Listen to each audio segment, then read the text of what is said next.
There are three marks of the human race that have come as a result of man's rebellion and rejection of God. And we want to look at them, the three I's. One is an ignorance of God, that mankind, all of mankind knew God at one time. Now they are totally ignorant of God.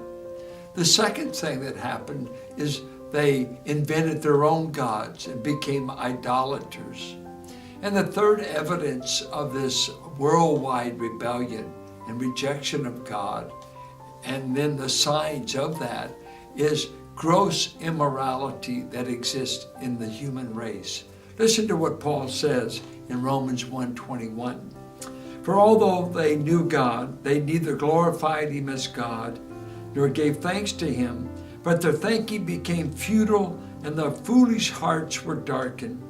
Although they claimed to be wise, they became fools, and exchanged the glory of the immortal God for images made to look like a mortal human being, and birds and animals and reptiles. Therefore God gave them over in the sinful desires of their hearts to sexual impurity for the degrading of their bodies with one another. They exchanged the truth about God for the lie, and worshiped and served created things rather than the Creator, who is forever praised. Amen.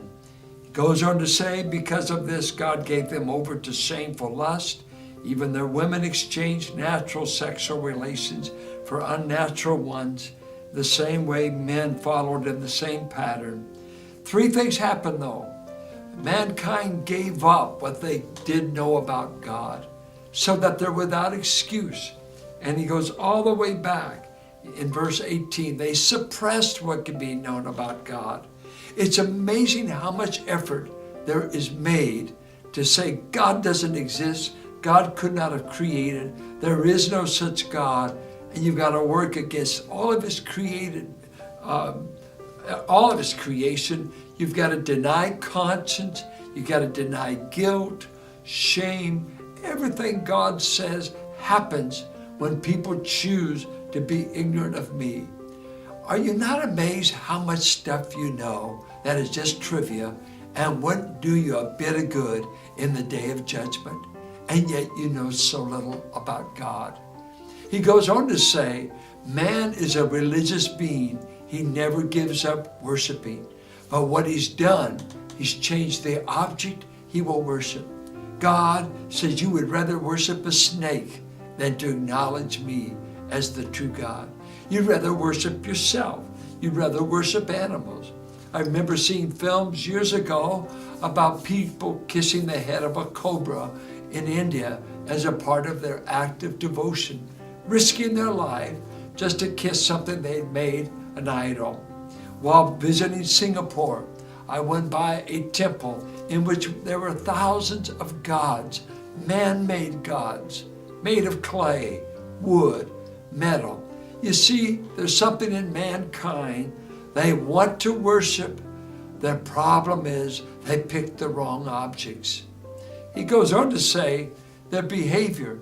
They became so immoral that they finally gave up the divine design for man and woman and for sexual expression in the context of marriage, for the purpose of procreation, for the purpose of honoring God without sin. They abandoned all of that. They began to invent all the ways they wanted to express themselves outside the will of God. So where are we today? Where are we in our country today? People are ignorant of God. They've chose to invent their own gods, and immorality is taking the land. How we need God. God speaks to such a world in the gospel.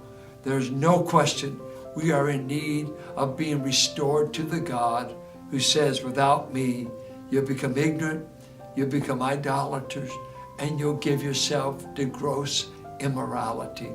May God rescue us from the sins of the race. God bless you.